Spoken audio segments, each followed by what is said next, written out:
क्या कभी आपने एक्सपीरियंस किया है कि आप एग्जामिनेशन हॉल में बैठे हो, आपके हाथ में क्वेश्चन पेपर आता है एंड सडनली आप ब्लैंक हो जाते हो? क्या कभी आपने एक्सपीरियंस किया है कि आपके हाथ में क्वेश्चन पेपर आने के बाद सडनली धड़कनें तेज होने लगती हैं, आपकी सांसें फूलने लगती है, आपके हाथों पैरों में थरथराहट होने लगती है? क्या आपके साथ भी कभी हुआ है? या तो फिर एग्जामिनेशन जब खत्म हो जाता है, आप बाहर आते हो, बाहर आने के बाद सडनली आपको किसी क्वेश्चन का आंसर याद आ जाता है और आपको लगता है अरे यार, इसका आंसर तो मुझे पता था लेकिन तब मुझे क्यों नहीं याद आया? किसी एग्जाम के लिए आप 2 साल 3 साल प्रिपेयर करते हो, आप रातों की नींद छोड़ के आप पढ़ाई करते हो, सुबह जल्दी उठ के आप पढ़ाई करते हो, आप कहीं पे बाहर जाके कोचिंग लगा के वहां पे जाके पढ़ते हो, राइट? और अब जब आपको परफॉर्म करना है फॉर दैट 3 आवर्स, वहां पे ये सब चीजें आपके साथ हो रही है। ये क्यों हो रहा है? पेरेंट्स के एक्सपेक्टेशन है, आपके खुद से एक्सपेक्टेशन है। आपने जो इतनी मेहनत की है कि डॉक्टर बनना है, डॉक्टर बनना है, डॉक्टर बनना है, ये जो एक्सपेक्टेशन है ये आपको नर्वस बनाते हैं। अब इस पे सॉल्यूशन क्या है? इस पे सॉल्यूशन तो हमें ढूंढना पड़ेगा, बिकॉज आपका प्रिपरेशन एक तरफ है और स्ट्रैटेजीज कि आपकी प्रिपरेशन की स्ट्रैटेजी क्या होनी चाहिए वो एक तरफ है। दोनों काफी इंपॉर्टेंट है। तो इस समस्या का क्या हल है? क्या इसका ये सॉल्यूशन है कि आपको और ज्यादा मॉक टेस्ट देने की जरूरत है? क्या इसका ये सॉल्यूशन है कि आपने और ज्यादा पढ़ाई करनी चाहिए? क्या इसका ये सॉल्यूशन है कि आपने और अच्छे से रिवीजन करनी चाहिए? If you ask me, I will say no. This is not the solution for this particular problem. आपने आपको पता होगा Sachin, one of the finest batsman in the world, पता है Sachin scored 99 century and when he was about to score his 100th century क्या हो रहा था? He was getting out most of the time by scoring 92 runs, 94 runs, 98 run, 99 runs. तब एक term सब लोग यूज कर रहे थे, नर्वस 90s।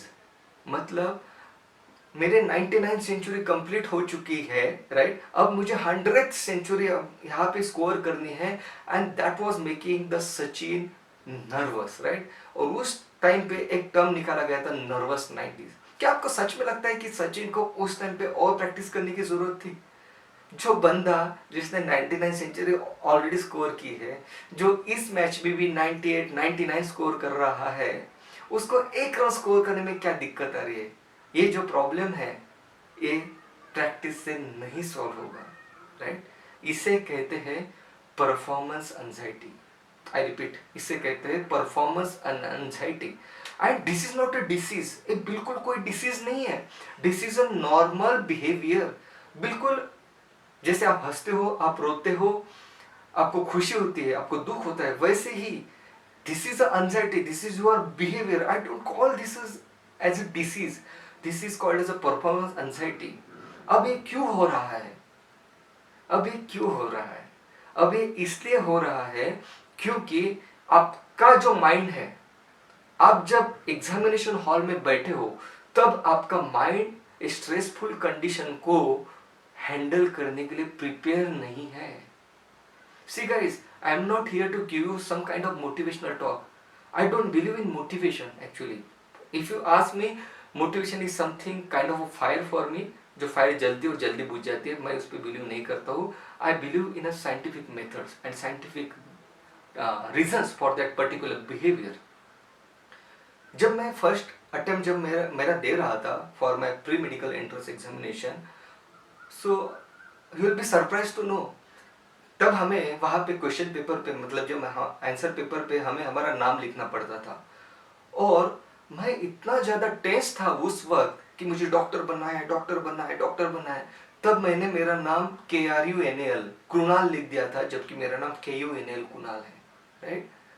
अब ये तो प्रैक्टिस का तो प्रॉब्लम नहीं है, it is all because of the stress, the expectations and the preparation का स्ट्रेस। ये सब stress we call this is as a stimulus, right? This is a stimulus. आपके एक्सपेक्टेशन खुद से, आपके पेरेंट्स के एक्सपेक्टेशन, आपने जो प्रिपरेशन किया है उसको लेके आपकी एक्सपेक्टेशन, और ये रहने भी चाहिए, ये रहने भी चाहिए। दिस इज नॉट समथिंग, ये गलत नहीं है कुछ, राइट? सिर्फ हमें हमारे माइंड को प्रिपेयर करना पड़ेगा उन स्ट्रेस को उन एक्सपेक्टेशन को, उन स्टिमुलस को हैंडल करने के लिए।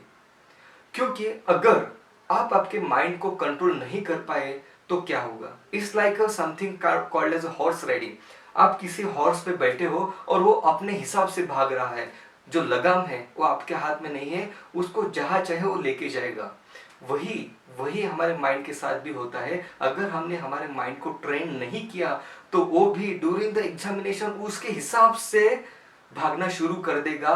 Autonomic nerve system makes you unstable, और आपका जो स्टेबल रहना है काफी जरूर है ड्यूरिंग द एग्जामिनेशन।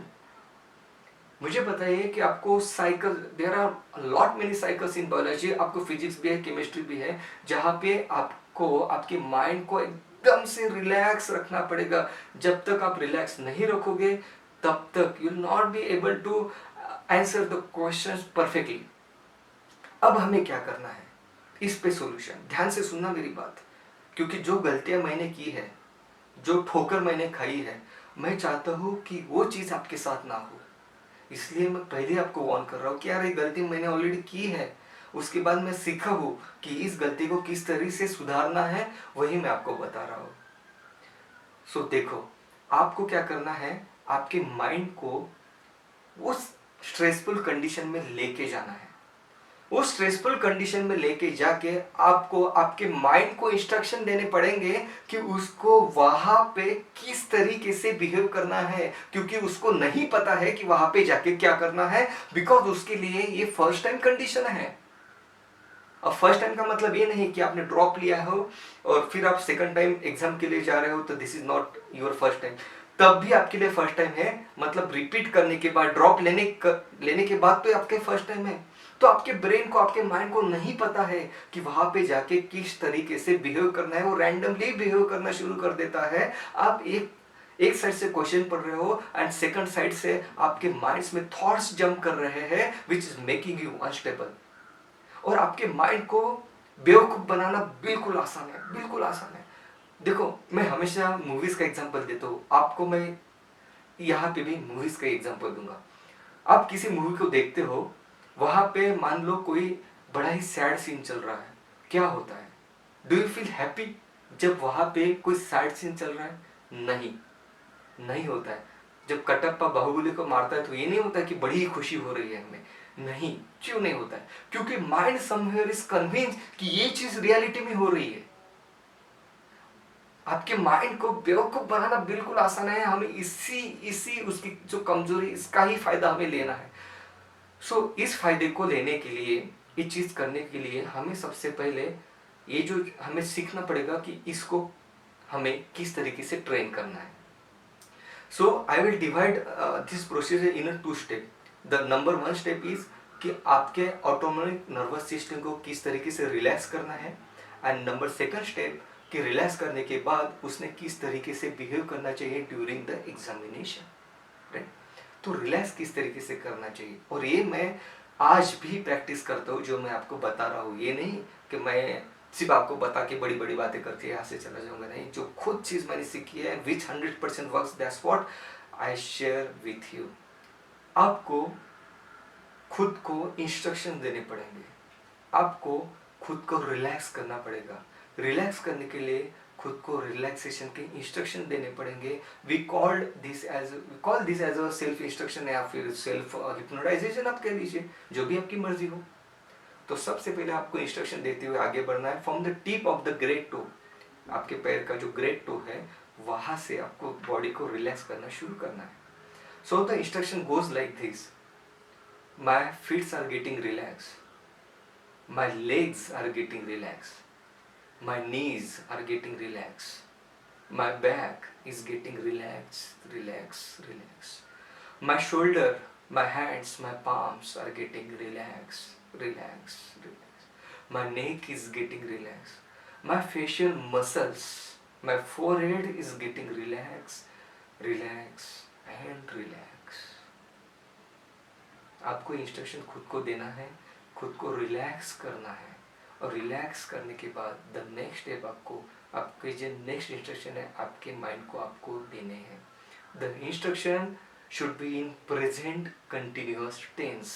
ताकि आपका माइंड कन्विंस हो जाए कि ये चीज़ राइट नाउ अभी इसी वक्त यहाँ पे हो रही है। आपकी आंखें बंद रहेगी जब आप इस चीज़ को फॉलो करेंगे। आपको बोलना है, मैं एग्जामिनेशन हॉल में बैठा हूँ या फिर बैठी हूँ। मैं एग्जामिनेशन हॉल में बैठा हूँ, मेरे हाथ में पेपर आया है, मैं पहला क्वेश्चन पढ़ रहा हूँ। I am feeling much confident, I am feeling fresh, I am feeling energetic. बड़े ही कॉन्फिडेंस के साथ मैं मेरा क्वेश्चन पढ़ रहा हूँ। And that's great. जो मैंने पढ़ा है उसमें से ही ये क्वेश्चन आया है।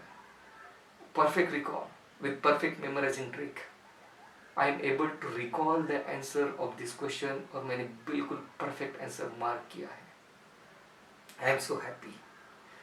अब मैं सेकंड क्वेश्चन यहाँ पे पढ़ रहा हूँ। I am so relax, I am feeling much confident, I am feeling fresh, I am feeling energetic.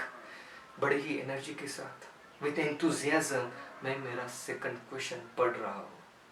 And yes, इस क्वेश्चन का भी सही सही जवाब मैंने यहाँ पे दे दिया है। एक एक करते हुए मैंने सब question within the time perfectly attempt किए हैं।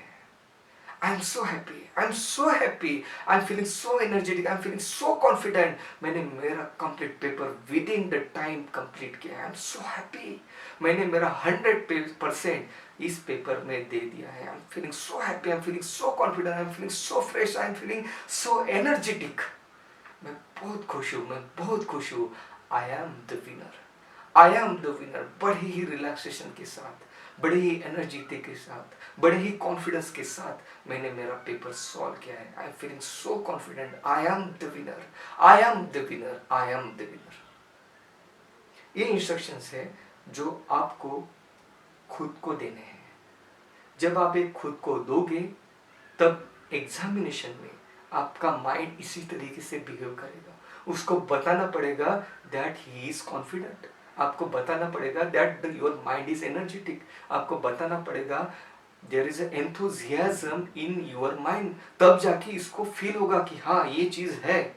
और जब आप इसकी डेली प्रैक्टिस करोगे तब पता है आपको कि वही हार्मोन्स, जब आप सेल्फ हिप्नोटाइजेशन करते हो तब वही सेम हार्मोन्स आपके सीक्रेट होते हैं, वही सेम केमिकल रिएक्शंस आपकी बॉडी में होती है। एज अ डॉक्टर मैं आपको बता रहा हूँ, जब वहां पे जाके जो चीज होगी वो वही यहीं पे आपके साथ होने लगेगी। And your mind will be prepare to face this challenge.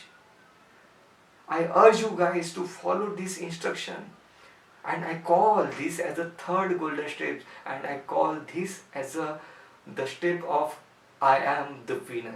Right? आपको खुद को बताना पड़ेगा, कोई और बताने के लिए नहीं आएगा आपको that you are the winner। आपको खुद को बताना पड़ेगा that I am the winner। आपको एक्चुअल में जीतने से पहले यहाँ पे आपकी जीत होनी चाहिए, यहाँ पे इस लेवल पे, तब जाके एक्चुअल कंडीशन में आप जीत पाओगे। सबसे पहले वो जीत, वो सक्सेस आपको यहाँ पे देखना पड़ेगा। आपको कन्विंस करना पड़ेगा आपके माइंड को कि ये चीज वो कर सकता है, वहां पे जाके उसने क्या करना है। सिर्फ ये चीज ध्यान रखते वक्त आप इतना ही एक स्मॉल इंस्ट्रक्शन और स्मॉल टिप आप कह लीजिए उसको, कि आपको जो इंस्ट्रक्शंस देने हैं वो देने हैं प्रेजेंट कंटिन्यूअस टेंस में। मैं सब क्वेश्चन के आंसर सॉल्व कर लूंगा। This is not a present continuous tense. Present continuous tense is मैं सब क्वेश्चन के आंसर बिल्कुल सही सही सॉल्व कर रहा हूँ, राइट?